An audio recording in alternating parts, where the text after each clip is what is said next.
Hello. When I started recording these videos, I really didn't know what kind of format they would take. Originally, I was thinking it would be some kind of vlog, um, but then later on, I decided, you know what, there were only going to be certain projects that I was going to post about, that I was actually going to edit through and post here on YouTube. And so now that I'm returning this and actually doing the editing process, I wanted to create this intro to actually introduce the video. Today we're going to be showing just a basic desk setup for my workspace here while I'm in town for 5 weeks. And then moving on after that, working on replacing the thermostat with a new Ecobee so that I have access remotely to adjust the thermostat when we're not here. So let's get started with that. All right, the first project's kind of an easy one, actually. I just need to get a workspace set up. I'm in the upstairs bedroom. Gosh, the sound in here is horrible. Um, and right now, it's like, since I'm a software engineer, I need to be able to have a workspace, and I brought an extra monitor so that I could do that. I have a 14-inch MacBook Pro, and it just, for 2 months at a time or 5 weeks at a time, whatever it is, yeah, I just needed a better setup. I really like this room for working because it's upstairs, it has a gorgeous view outside, and it's just a nice place to be. So yeah, let's get started. I have a Dell 27-inch 4K display, and I brought that from home. And so I was just going to use that. And these are sit-stand desks too, bought them at Costco, and it really was a good price. I was really impressed with it so far. At home, in the home office, I don't have a sit-stand desk. I have like a real nice desk otherwise that I really don't want to replace. But for here, since we're starting from scratch, it just made sense. So anyway, got the monitor, keyboard, trackpad, and so forth. This here, I brought a little dock. This is made by, it's a hyperdrive. It has things like an Ethernet port, USB ports, and HDMI and stuff. Now HDMI is built in a laptop, and so that's less of a concern, but the keyboard is still on USB, and so I wanted something that would actually do that. Plus, I'll get to it in another video, but we have internet access here, obviously, and so when setting that up, I want to be able to have an Ethernet port available just in case. So anyway, this will go there. What else I got? Got a video cable that goes in between the monitor and the computer, and a power cable for the monitor. What I didn't count on is that there's only two outlets down there, one for the computer and one for the desk. So I think I'm gonna have to run to the store and get a power strip. But anyway, one more item to add to the list.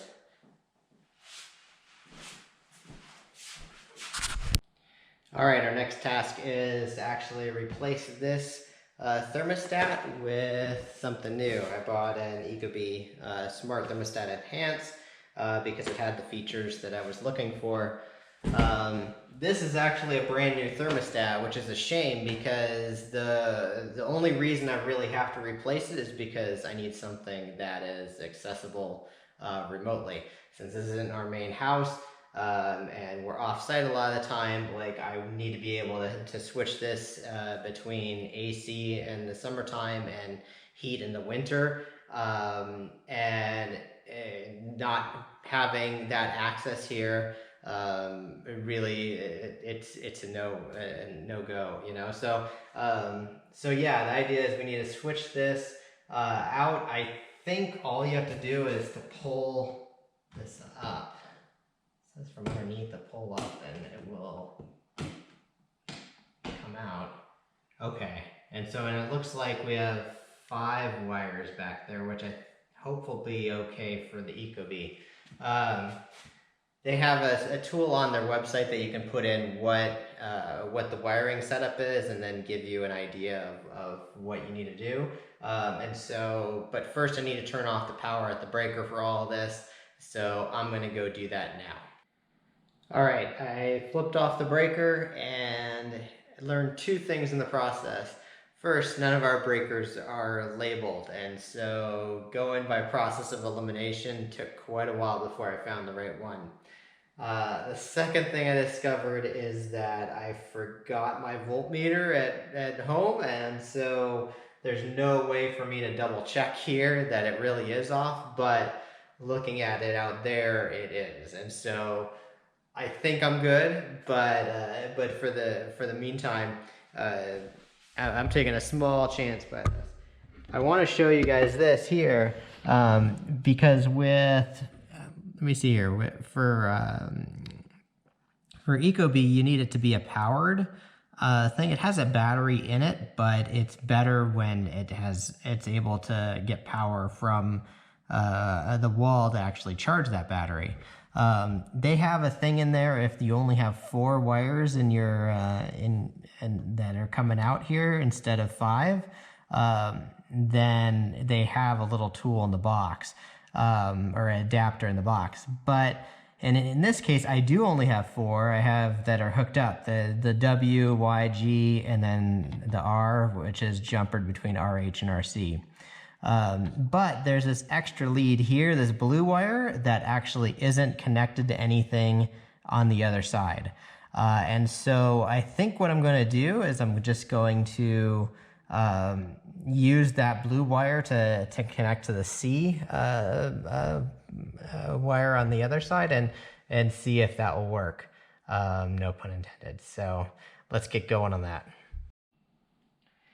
All right, so I learned 3 things. And it's that I don't have a screwdriver that can fit in these small sections right now.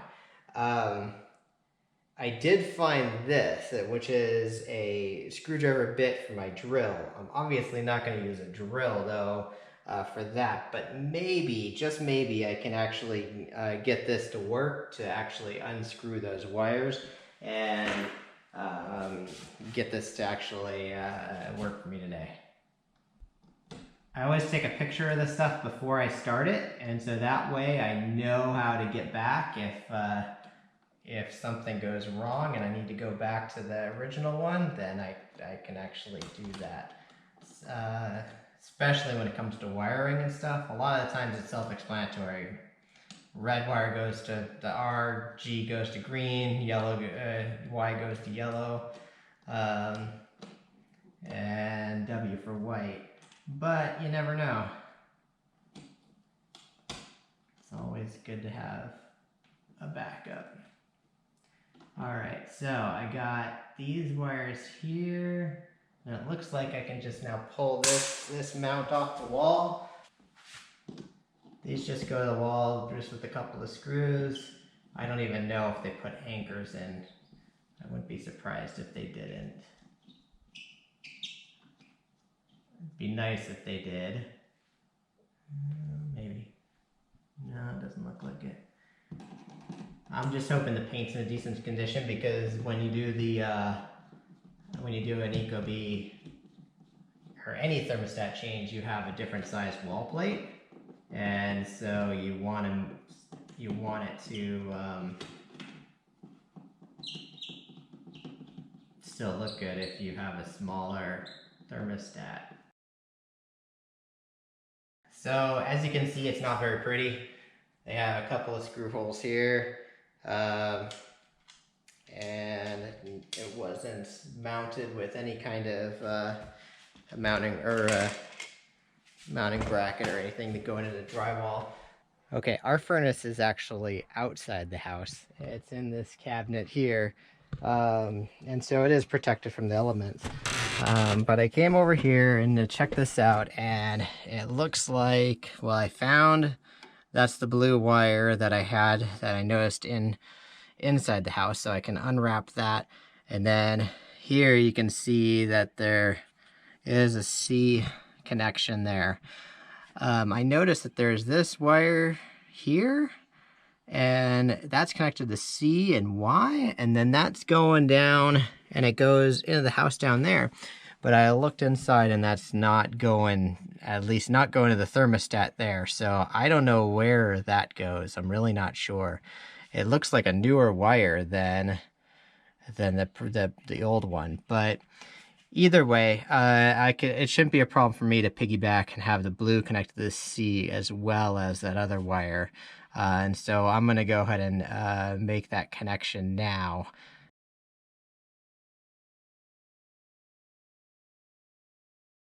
Okay, so I think everything's hooked up here.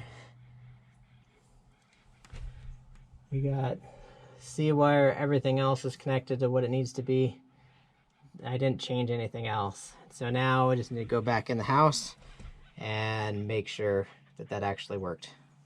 All right, so I drilled holes for the base plate and then put this on there. Now I'm gonna have to go through, I gotta screw that in. Looks like everything is gonna fit. Like there are some holes back here that are on the sides, but the actual thermostat itself seems like it's wide enough that if it's either gonna cover the holes or mostly cover the holes, and I don't think they're gonna be that noticeable. Ecobee does include one of these, like you could put a wider connection on it, and that's, I mean, again, since the wall was painted before the thermostat was put up, the paint's in decent shape, and we just have a couple of small holes. All right, so let's put this in.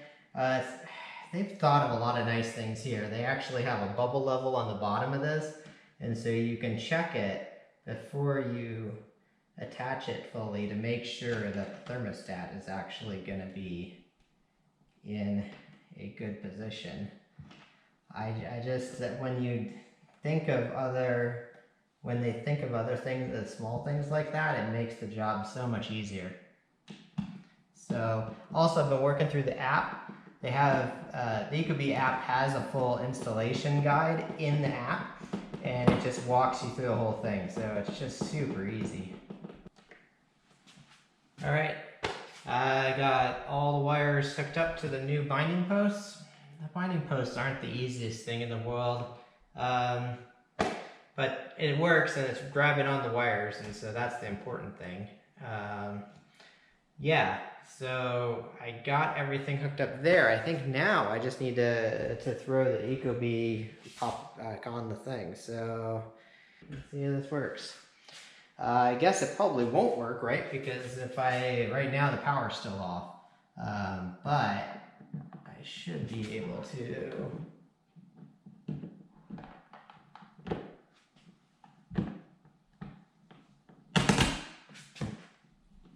All right, outside is buttoned up, and turned back on the power, and all of a sudden this came on, which is a good indication that I hooked up the C wire correctly.